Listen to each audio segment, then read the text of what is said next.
আচ্ছা, মরার পরে যে সওয়াব অন্যেরা আমাদের দেয়, কবরে গেলে আমার রুহি অনেকে সব রাসানি করবে, আপনি মরে গেলে আপনার রুহি আপনার ছেলেরা মেয়েরা সব রাসানি করবে। আমিও বলবো, নিঃস্বার্থভাবে বলবো, তাম দুনিয়াতে কুল মোমেনিন মোমেনাত, আল্লাহ যারা কবরস্থ হয়েছে তাদের সকলের রুহি আপনি পৌঁছে দেন। মোমেন মোমেনের ভাই ভাই এই সম্পর্ক রেখে বলবো, তবে পয়সার জোরে হবে না, ভক্তি মহব্বত ভালোবাসার জোরে। আমি চিনি না চিনি সকল ইমানদারদের রুহি সব রাসানি করতেই পারি। তাই বলে আপনি টাকা দিলেন মানে যে আমার সওয়াবের মালিক হয়ে গেলেন, ব্যাপারটা তো সহজ না।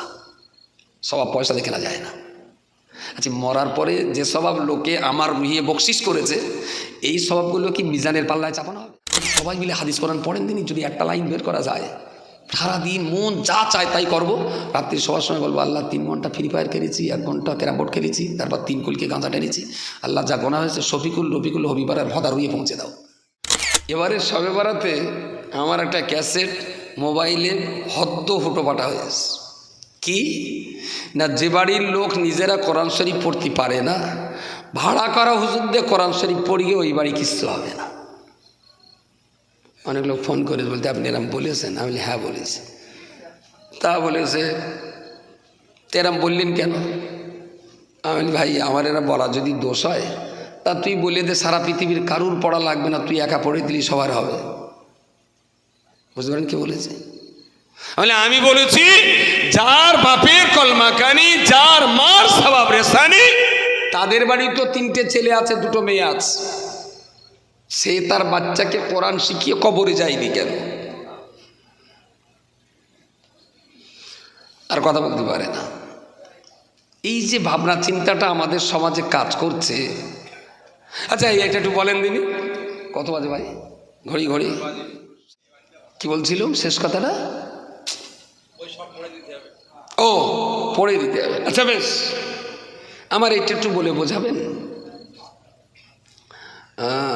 মানুষ মরে গেলে আমরা কোরআন শরীফ পড়ি, দরুদ শরীফ পড়ি, টাকা পয়সা দান সাদগা করি, গরিবের বাচ্চার ওষুধ কিনে দেই, এসব কিছু করে দুহাত তুলে বলি, আল্লাহ এই সমস্ত ভালো কাজের যা সওয়াব, আব্বা আম্মা, নবী রসুল, পীর বুজুর্গ, ওলি আবদাল, আমাদের প্রিয়জন যারা ঈমান নিয়ে কবরে গেছেন, আল্লাহ তাদের রুহে পৌঁছে দেন। এটা ইসলামে আছে। সওয়াব রেসানি নিঃসন্দেহে শরীয়ত সম্মত। রব্বানা গফির লানা যুনুবানা ওয়াল ইখওয়ানিনাল্লাযীনা সাবাকুনা বিল ঈমান ওয়া লা তাজআল ফী কুলুবিনা গিল্লাল লিল্লাযীনা আমানু রব্বানা ইন্নাকা রাউফুর রাহিম। কোরআনের এই ধরনের আরো আয়াত দিয়ে প্রমাণিত হয় যে মরা মানুষের রুহে সওয়াব রেসানি করা যায়। সওয়াবটা আমার, আমি কোরআন পড়েছি, সওয়াব আমার হবে। এবারে আমার সওয়াব আমি পৃথিবীর যে কোনো মানুষের রুহে বকশিস করতে পারি। আচ্ছা, এইটা একটু বলবেন, এশার নামাজ পড়লাম 4 রাকাত ফরজ, এবারে আল্লাহর কাছে বলছি, আল্লাহ 4 রাকাত ফরজ পড়েছি, যা সওয়াব হয়েছে আমার নানির রুহে পৌঁছে দেন।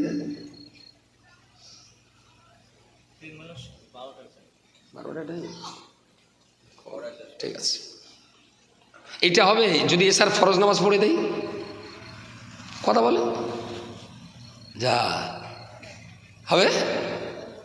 আসলে ফরজ নামাজটা পড়েছি, ওটা জিম্মাদারি তো আমি ওটার বাধ্য আল্লাহর ওই দাবিটা পূরণ করতে। ও নামাজটা সওয়াব আল্লাহর কাছে, ওটা আমি ইচ্ছা মতো যাত্রা দিতে পারবো না।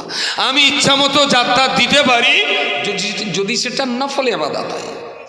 নফলে ইবাদত, দান করা, সাদগা দেওয়া, একটা কুকুরের পানি খাইয়েও ওটাও একটা সওয়াব হয়, ওটাও আমি সওয়াব বকশিস করতে পারি। কিন্তু ফরজ ইবাদতের সওয়াব রেসানি করা যায় না।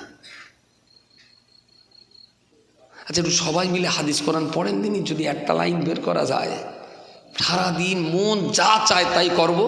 রাত্রির সবার সময় বলবো, আল্লাহ 3 ঘন্টা ফ্রি ফায়ার খেলেছি, 1 ঘন্টা ক্যারাম বোর্ড খেলেছি, তারপর 3 কুলকে গাঁজা টেনেছি, আল্লাহ যা গোনা হয়েছে শফিকুল রফিকুল হবিবারের ভদা রুইয়ে পৌঁছে দাও।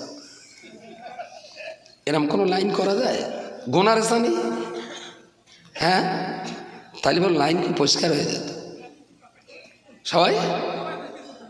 সবাই দিয়ে দিত। কার দিত? আর যার দিত সে কি হুঁশো? সবচেয়ে লাভ হতো আমার। এরা সবাই সারাদিন ধরে আমার রুইয়ে যা গোনা দেবে, বেশি রাত করি তো আমি শুই। 3টের দিকেই বলবো, আল্লাহ যে যা দেশে সব তার ফিরিয়ে দিল। তাহলে সওয়াবটা নফল ইবাদতের সওয়াব আমি ইমানদারদের রুহে বকশিশ করতে পারি, বাকি আল্লাহ যদি কবুল করেন এ সওয়াব মৃত আত্মারা পেয়ে যাবে।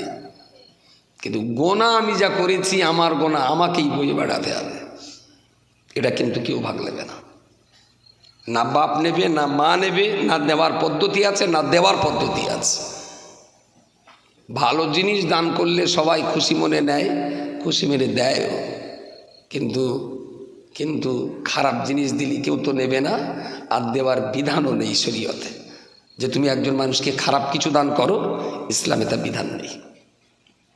এবারে যেটা বলা যে আমার 3টে ছেলে আছে, 2টো মেয়ে আছে, 5 জন আছে, আমার উপরে ফরজে আইনের ডিউটি ছিল এই 5টা বাচ্চাকে কোরআনের তালিম দেওয়া। আমি আমার বাচ্চাদেরকে কোরআনের তালিম দেইনি।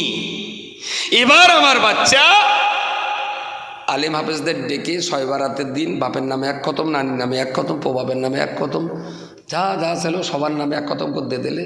আর জিজ্ঞেস করে নেয় যে হুজুর খতমের রেট এবার কত করে যাচ্ছে, যদি সস্তা যায় তাহলে 3-4টে করে নেবে আর কি, রেট এবার কত করে যাচ্ছে। আচ্ছা সত্যি সত্যি কি সব কেনা বেচা হয়? কথা বলে সওয়াব যদি সত্যি কেনা বেচা হয় তাহলে গ্রামের 3টে গরিব মানুষকে প্রতিদিন 500 টাকা করে দেবো, আর বলে দেবো তোরা সারা বছর রোজা করবি আর আমার নামে নামাজ পড়ে দিবি, আর আমি ওই সুঠান আমি চুল্লু খাবো। আমার যা নামাজ কালাম ওরা তো পড়ে দিচ্ছে, আমি জান্নাত পাবো। কি বলে? ঠিক বলেছেন, ঠিকই বলেছেন। তাহলে আমার বাবার কবর যদি সওয়াব বকশিশ করতে হয় আমাকেই কোরআন পড়ে সওয়াব রেসানি করা লাগবে। কোরআন যে পড়েছে এ সওয়াব, আপনি টাকা দিচ্ছেন মানে সওয়াব আপনার না, যে পড়েছে সওয়াব তার। এবারে সে যদি হাত তুলে বলে আল্লাহ আমি পড়ে ওর বাপের রুই দিতে যাবো কেন, আমি পড়িস আমার বাপের জন্যে, তাহলে পুরো গুড়ি বালি। শেষ কথাটা বলছি। আচ্ছা মরার পরে যে সওয়াব অন্যেরা আমাদের দেয়, কবরে গেলে আমার রুহে অনেকে সব রাসানি করবে, আপনি মরে গেলে আপনার রুহে আপনার ছেলেরা মেয়েরা সব রাসানি করবে। আমিও বলবো, নিঃস্বার্থভাবে বলবো, তাম দুনিয়াতে কুল মুমিনিন মুমিনাত আল্লাহ যারা কবরস্থ হয়েছে তাদের সকলের রুহে আপনি পৌঁছে দেন। মুমিন মুমিনের ভাই ভাই এই সম্পর্ক রেখে বলবো, তবে পয়সার জোরে হবে না, ভক্তি মহব্বত ভালোবাসার জোরে। আমি চিনি না চিনি সকল ইমানদারদের রুহে সওয়াব রাসানি করতেই পারি, তাই বলে আপনি টাকা দিলেন মানে যে আমার সওয়াবের মালিক হয়ে গেলেন, ব্যাপারটা অত সহজ না। সওয়াব পয়সা দিয়ে কেনা যায় না। আচ্ছা মরার পরে যে সওয়াব লোকে আমার রুহে বকশিশ করেছে এই সওয়াবগুলো কি মিজানের পাল্লায় চাপানো হবে? এই বেড়েছে সব চুপচাপ কেন? ভাই একটা কথা বলেছে, খুব পাকা শরীর, বলছিস না বলে মনে হচ্ছে ধরা পড়বে না, এমনভাবে বলেছে যেদিকে হলেও হতে পারে ওদিকে হলেও হতে পারে। মরণের পর থেকে যত সওয়াব আমার আত্মীয় অনাত্মীয় ইমানদার বন্ধু বান্ধব তাদের পক্ষ থেকে তারা আমার রুহে বকশিশ করবেন, ওই সওয়াবের কারণে আমি কবরে ওই সওয়াবের অ্যাকশানে একটু স্বস্তি পেতে পারি, আযাব একটু কম হতে পারে, কষ্ট একটু কমতে পারে, কিন্তু ওই সওয়াব মিজানের পাল্লায় আমি জিন্দেগিতে নিজে নিজে যা করেছি এই সওয়াবগুলোই কেবল আমার মিজানের পাল্লায় চাপানো হবে। হ্যাঁ আমি আমার বেটাকে নামাজ শিখিয়ে কবরে গেছি, আমার বেটা জিন্দেগিতে যতবার নামাজ পড়বে বেটার যত সওয়াব আল্লাহ দেবেন, আর আমি শিখিয়ে মরেছি তার জন্য ওতেও আমারও কমিশন আছে, তাই না? এই সওয়াবগুলো আমার মিজানের পাল্লায় উঠবে, কিন্তু লোকে যে সওয়াব আমার নামে পাঠিয়ে দিয়েছে ওই সওয়াব কিন্তু মিজানের পাল্লায় জায়গা হবে না। এই সারাদিন জামা থাকে তো, বাড়ি গিয়ে হয়তো একটু জামাটা খুলে গেঞ্জিটা খুলে শরীর মেয়েটা বলে একটু পিঠ চুলকে দিবি, তাদের একটুখান ওপরের দিকে দে, তারপরে একটু আরে তার তোর কি অত দূরে দিদি বলেছে একটুখান 2 আঙুল নিচে দে, ঠিক যে জায়গাটায় চুল করছে সেখান থেকে সত্য দূর করে উঠে বারান্দায় একটা সেই সিমেন্টের দেয়াল ছিল, উতি গিয়ে পিঠটা আস্তে আস্তে করে ডলে নিলাম, দেখলো বিরাট আরাম। পিঠ যদি চুলকোয়, ঠিক যেখানটায় চুল করছে ওই জায়গাটা ছেলে বউ মেয়ে বাচ্চা কেউ কি চিনতে পারবে এক চান্স? কেউ? লোকে চুলকে দিলি যে মজা হয়, দেয়ালে পিঠ ঘষলি তার চাইতে যে কদিন বেঁচে আছেন যদি পারেন নিজের চুলকুনিটা নিজে চুলকে কবরে যান। লোকে পিঠ চুলকে দেবে, ওতে বলো চুলকুনির স্বাদ মেটবে না। কি বলিস বোঝা গেছে? কি বলিস বোঝা গেছে? আমার কথাটা, শেষ কথাটা বোঝা গেছে? জান্নাতে যাওয়ার জন্যে, নিজের মিজানের পাল্লা ভারী করার জন্যে আমার কাজ আমাকেই করতে হবে। মেয়েটাকে কোরআন শেখানো, এটা আমার ডিউটি। ছেলেটাকে নামাজ শেখানো, এটা আমার ডিউটি।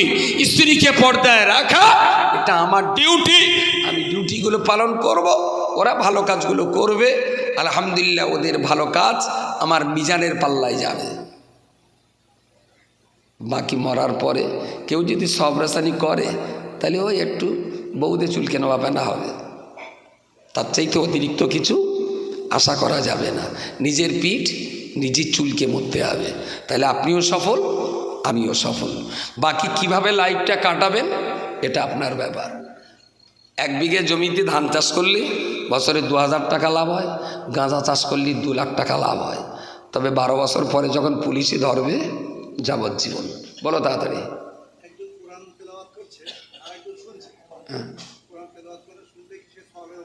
হ্যাঁ, তিনি শুনেছেন, কোরআনের প্রতি শ্রদ্ধা জানিয়ে তিনি শুনেছেন, তারও স্বভাব হবে। যিনি পড়েছেন তারও স্বভাব হবে।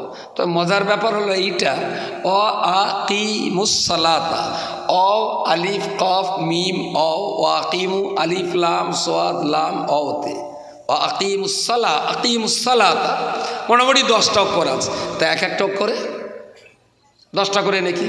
তা 10টা অক্ষর বললো মানে করা নাকি? আমি বললাম আকিমুসসালা, আমার 100 সওয়াব।